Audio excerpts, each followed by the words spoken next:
हर खबर पर होगी आपकी पकड़। डाउनलोड कीजिए एबीपी लाइव ऐप। एक दिन पहले ही कांग्रेस के नेता गौरव पांधी ने यूपी के additional chief secretary Awanish Awasthi पर आरोप लगाया था कि वो गरीब प्रवासी मजदूरों के साथ शाखा बॉय जैसे व्यवहार कर रहे हैं। और साथ ही गौरव पांधी ने उनकी पत्नी और लोक गायिका मालिनी अवस्थी पर भी यूपी सरकार के लिए शो करके करोड़ों रुपए कमाने का आरोप लगाया था। एबीपी न्यूज पर मालिनी अवस्थी ने इन तमाम आरोपों के जवाब दिए हैं। बसों की सियासत के बीच मजदूर बेबस और लाचार हैं और अब तो लोक कलाकार भी इसकी जद में आ गए। हमारे साथ मालिनी अवस्थी लोक गायिका पद्मश्री मौजूद हैं जो व्यक्तिगत हमले को झेल रही हैं। क्या कहेंगे आप?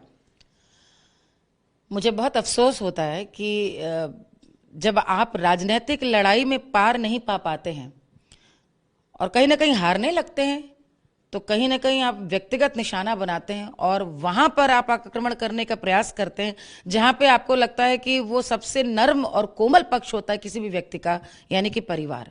और ये बिल्कुल वैसे ही प्रयास दिख रहा है। मैं तो बहुत दंग हूं और हैरान हूं और मेरे संग संग पूरे देश और पूरी दुनिया ने देखा कि एक ट्विटर एक माध्यम है अपनी बात को कहने का, लेकिन उस माध्यम में जब आप व्यक्तिगत हमले पे ले आते हैं, आप मजदूरों की इस समय इतनी बड़ी देश की चिंता है, प्रवासियों की, वहां की बात को आप धीरे धीरे लाते लाते मेरे पति और फिर उसके बाद मेरे गाने पर लेकर के आते हैं और वहां पे इतने निजी आक्षेप करते हैं कि मैं उन शब्दों को भी नहीं दोहराना चाहती हूं जो ट्वीट में बोला गया है।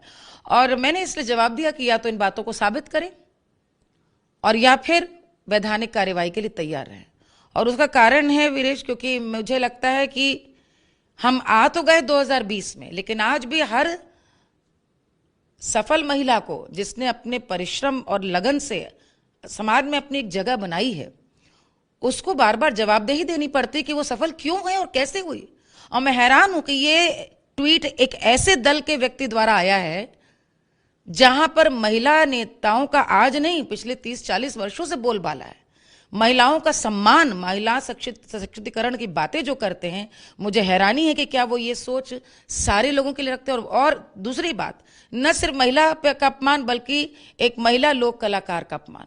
मुझे लगता है कि क्या मैं यदि मुझे लगता है कि यदि मैं रैप सिंगर, पॉप सिंगर होती, बॉलीवुड सिंगर होती तो शायद ये प्रहार नहीं होता।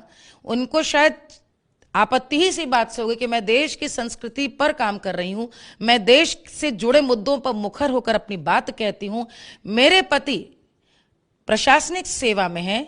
ये एक भगवान द्वारा बनाया गया बहुत सुखद संयोग है जिस पर मुझे बहुत अभिमान है कि मैं एक बहुत ईमानदार और कर्मठ और नेक निष्ठावान पति की पत्नी हूं।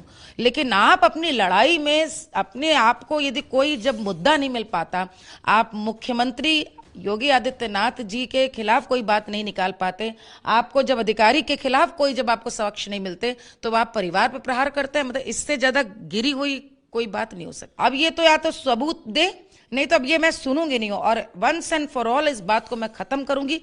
क्योंकि मेरे पति यदि आईएएस ऑफिसर हैं, देश में बहुत सारे होंगे, जो भी सरकार रही है उनका दायित्व तो सिर्फ देश के वासियों का सेवा करना है। इस समय प्रवासियों के आगमन में मैंने उनको 2-2.5 महीने से जो चल रहा है, पहले सीए प्रोटेस्ट से, उसके पहले राम जन्म, मैंने उनको ढंग से सोते खाते पीते नहीं देखा। उत्तर प्रदेश इस समय जिस प्रकार डट के कार्य कर रहा है, पूरे विश्व में उसकी प्रशंसा हो रही है। मेरे पति हैं जो अपना दायित्व, बहुत सारे अधिकारी हैं जो अपना अपना काम कर रहे हैं, मैं उनकी पत्नी हूं, मैं अपने ढंग से सेवा कर रही हूं। आपके चैनल में मैं आई हूं गायकी के ढंग से, प्रवासियों पे मैंने गाने बजाए। लेकिन आप इन चीजों को जोड़ करके आज सिर्फ की कलाकार पत्नी हूं, आप उसको, मेरे पति को कमजोर करने के लिए वो एक पत्नी का यदि आड़ लेंगे तो ये जान ले कि मैं जितनी सौम्य एक पत्नी के तौर पे हूं, कलाकार के तौर पे, मैं इस समय अपमान का बदला लेने के लिए तो मैं दुर्गा साक्षात हूं।